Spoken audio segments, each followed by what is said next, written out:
अभी अभी इसरो की तरफ से इस वक्त की सबसे बड़ी अपडेट निकलकर सामने आ रहा कि चंद्रमा पर उम्मीद से 5-8 गुना ज्यादा पानी। इसरो की नई स्टडी में खुलासा हुआ है। चंद्रमा पर उम्मीद से काफी ज्यादा पानी मिला है। यह खोज इसरो और कुछ अन्य वैज्ञानिक संस्थानों ने मिलकर की है। पानी का खजाना चांद के दोनों ध्रुवों पर है। उत्तरी ध्रुव पर दक्षिणी ध्रुव की तुलना में 2 गुना से ज्यादा पानी। फ्यूचर के लूनर मिशन में इसरो समेत कई एजेंसियों को फायदा होगा। चंद्रमा पर उम्मीद से ज्यादा बर्फ मौजूद है, लेकिन ये सतह के नीचे है, जिससे ऐसी जानकारी बाहर निकल कर आया कि इसे खोद कर निकाला जा सकता है। उसका इस्तेमाल चांद पर कॉलोनी बनाने के लिए कर सकते हैं। यह खुलासा इसरो ने किया है। इसरो के space application centre, IIT Kanpur, university of southern California, jet propulsion laboratory और IIT ISAM धनबाद के वैज्ञानिकों ने मिलकर यह स्टडी की है। नई स्टडी में यह खुलासा हुआ है कि चांद की जमीन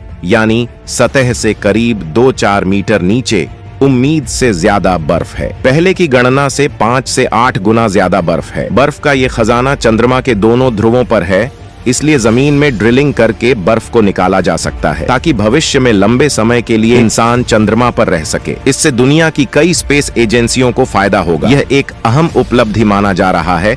इसरो की सबसे बड़ी कामयाबी मिली है दोस्तों, जिससे करोड़ों भारतीय जिसके लिए बेसब्री से इंतजार कर रहे थे, उनके चेहरे पर अब खुशहाली देखने को मिल रहे हैं। और इस कारनामे को करने के बाद इसरो के वैज्ञानिक अपने आप पर गर्व महसूस कर रहे हैं। भारत के द्वारा भेजा गया चंद्रयान 2 और 3 अपने मिशन में लगातार सफलता हासिल करके डेटा भेज रहा है। वैज्ञानिकों के मुताबिक चंद्रमा पर पहले की गणना से 5 से 8 गुना अधिक बर्फ है। सबसे खास बात यह है कि चंद्रमा के दोनों ध्रुवों पर यह बर्फ मौजूद है, इसीलिए जमीन की खुदाई कर बर्फ को निकाला जा सकता है। इससे चंद्रमा पर इंसान लंबे समय तक रह सकता है। साथ ही दुनिया की कई अंतरिक्ष एजेंसियों को फायदा मिलेगा। वहीं दूसरी तरफ भारत की देखा देखी पाकिस्तान न चांद के लिए अपना चंद्रयान भेजा है। चीन के सहयोग से पाकिस्तान द्वारा भेजा उपग्रह iCube कमर चंद्रमा की कक्षा में प्रवेश कर गया है। डॉन न्यूज की रिपोर्ट के मुताबिक कक्षा में सैटेलाइट के सिस्टम का परीक्षण करने में 1 सप्ताह का समय लगेगा। कक्षा में iCube कमर के नियंत्रकों, इसकी प्रणालियों और प्रोटोकॉल का परीक्षण शुरू हो गया है। पाकिस्तान का मून मिशन भारत के चंद्रयान 3 की तुलना में शैशवावस्था में है और यह बात पाकिस्तान को भी बखूबी मालूम है। यही वजह है कि पाकिस्तान भी भारत के चंद्रयान 3 से अपने मून मिशन की तुलना नहीं करना चाहता है। दोस्तों, इसी क्रम में इसरो ने आज एक और दमदार उपलब्धि हासिल की है और आज इसरो ने जो हासिल किया है, यकीन मानिए इस पूरे मिशन की असल फील्ड में यही है। यानी इस मिशन को स्पेस में लेकर जाने वाला इंजन अगर यह फिट बैठ गया तो समझो मिशन सक्सेसफुल हो जाएगा। और आज इसको लेकर इसरो ने एक बड़ी उपलब्धि हासिल कर ली है। मात्र 8,810 सेकंड में इसरो ने वो काम कर डाला जो अब तक मुश्किल लग रहा था। हम आपको पूरी खबर बताएंगे। गगनयान मिशन से जुड़ी इस खबर को विस्तार से बताएंगे। इस इंजन की खासियत भी हम आपको बताएंगे दोस्तों। ऐसा ही जबरदस्त जानकारी जानने से पहले अगर आप एक सच्चे देशभक्त हैं तो इस वीडियो को एक लाइक जरूर कर दीजिए और कमेंट बॉक्स में इसरो की मेहनत और कामयाबी के लिए जय हिंद जय इसरो जरूर लिखें। और साथ ही अगर अभी तक आपने मेरे चैनल को सब्सक्राइब नहीं किया है तो सब्सक्राइब जरूर से कर। तो चलिए दोस्तों, हम अपने टॉपिक पर आते हैं। दोस्तों, गगनयान मिशन के लिए इसरो की एक और छलांग CE-20 क्रायोजेनिक इंजन पर मिली बड़ी कामयाबी। CE-20 क्रायोजेनिक इंजन को मिला सेफ्टी सर्टिफिकेट। दोस्तों, इस मिशन का सबसे अहम कड़ी को इसरो ने उन्हें पार कर लिया। इसरो ने गगनयान मिशन के लिए CE-20 क्रायोजेनिक इंजन तैयार कर लिया। इसरो ने इस इंजन का सफल परीक्षण कर लिया और टेस्ट में इंजन बखूबी काम किया, जिससे यह साफ हो गया कि इंजन अब मिशन के लिए रेडी है। CE-20 इंजन को ह्यूमन रेटिंग स्टैंडर्ड के मुताबिक 4 इंजन पर कुल 8,810 सेकंड तक के लिए 39 हॉट फायरिंग टेस्ट किए गए। ये engine human rated LVM-3 launch vehicle के क्रायोजेनिक स्टेज के पावर के दौरान काम करेगा। मानव मिशन में इस्तेमाल होने वाले क्रायोजेनिक इंजन के ह्यूमन रेटिंग देने के लिए इंजन का वैक्यूम इग्निशन टेस्ट किया जाता है।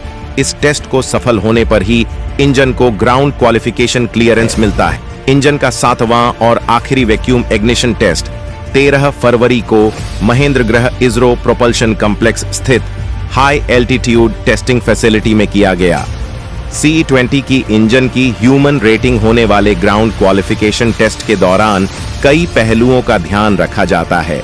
इसके तहत life demonstration test, endurance test, all performance test किया जाता है। यह सभी टेस्ट नॉमिनल ऑपरेटिंग कंडीशन में किए जाते हैं। गगनयान मिशन के लिए CE-20 इंजन के सभी ग्राउंड क्वालिफिकेशन टेस्ट अब सफलतापूर्वक पूरे हो चुके हैं। गगनयान की पहली अनमैन्ड फ्लाइट इस साल के दूसरे क्वार्टर के लिए प्रायोजित है। ये engine human rated LVM-3 vehicle के अपर स्टेज को पावर करेगा। इसकी क्रूज कैपेसिटी 19-22 टन की है। दोस्तों, सबसे पहले तो यह जानते हैं कि यह क्रायोजेनिक इंजन है क्या चीज। दरअसल आमतौर पर सैटेलाइट लॉन्च करने तक रॉकेट इंजन 3 प्रमुख स्टेज से गुजरते हैं। पहले स्टेज में इंजन के रॉकेट बूस्टर का इस्तेमाल होता है। इसमें इंजन का सॉलिड फ्यूल होता है। इस स्टेज के बाद जब सॉलिड फ्यूल जलकर रॉकेट को आगे बढ़ाता है तो यह हिस्सा रॉकेट से अलग होकर के जाता है। दूसरे स्टेज में लिक्विड फ्यूल इंजन का इस्तेमाल होता है। लिक्विड फ्यूल जलने यानी कि दूसरे स्टेज पूरी होते ही ये हिस्सा रॉकेट से अलग हो जाता है। तीसरे और आखिरी स्टेज में क्रायोजेनिक इंजन का इस्तेमाल होता है जो स्पेस में काम करता है। इसे क्रायोजेनिक स्टेज भी कहा जाता है। क्रायो शब्द का मतलब होता है बेहद कम तापमान, यानी कि एक ऐसा इंसान जो कि बेहद कम तापमान पर काम करे, उसे क्रायोजेनिक इंजन कहा जाता है। क्रायोजेनिक इंजन के फ्यूल के रूप में लिक्विड ऑक्सीजन और लिक्विड हाइड्रोजन का इस्तेमाल किया जाता है। इसे -183 डिग्री और -253 डिग्री सेंटीग्रेड पर स्टोर किया जाता है। इन गैसों को लिक्विड में बदलकर उन्हें 0 से भी कम तापमान पर स्टोर करना बड़ा टफ टास्क होता है। आपको बता दें कि launch vehicle mark 3 LVM-3 ISRO का सबसे ताकतवर रॉकेट है। यह पहले geosynchronous satellite launch vehicle mark 3 यानी कि GSLV-M-K3 कहा जाता था। आमतौर पर इसे बाहुबली भी कहा जाता है। अंतिम परीक्षण में सफल रहा CE-20 क्रायोजेनिक इंजन, इसरो ने कहा। C-20 क्रायोजेनिक इंजन मानव मिशन के लिए अंतिम परीक्षण में सफल रहा है। इंजन की टेस्टिंग से उसकी क्षमता का पता चला है। इसरो के मुताबिक पहली मानव रहित उड़ान LVM-3 जीवन के लिए चुनी गई CE-20 इंजन टेस्ट के दौरान सभी जरूरी परीक्षणों से गुजरा है। अब मिशन के अगले चरण के लिए इसरो तैयार है। कई परीक्षणों CE-20 क्रायोजेनिक इंजन को सेफ्टी का सर्टिफिकेट मिल चुका है। इसरो ने कहा कि ग्राउंड क्वालिफिकेशन टेस्ट इसीलिए जरूरी होता है ताकि इंजन ठीक से काम करेगा या नहीं। दोस्तों, आपको बता दें कि गगनयान मिशन इसरो के द्वारा विकसित भारत के मानव अंतरिक्ष उड़ान कार्यक्रम का सबसे अहम हिस्सा है। दोस्तों, बस इतना ही। भारत की इस शानदार सफलता को लेकर आपकी क्या राय है? आप अपनी राय हमें कमेंट के माध्यम से जरूर बताएं। इस वीडियो को एक लाइक जरूर करें और अपने दोस्तों तक इस वीडियो को शेयर करें ताकि उन्हें भी जानकारी मिल सके। और दोस्तों, मेरे वीडियो को देखते हैं लेकिन सब्सक्राइब नहीं करते हैं, प्लीज मेरे चैनल को सब्सक्राइब कर दें और बेल आइकन को ऑल पर सिलेक्ट करना बिल्कुल ना भूलें। मिलते हैं किसी और नॉलेजेबल वीडियो के साथ। वीडियो को अंत तक देखने के लिए बहुत बहुत धन्यवाद आपको। जय खाटू श्याम जी।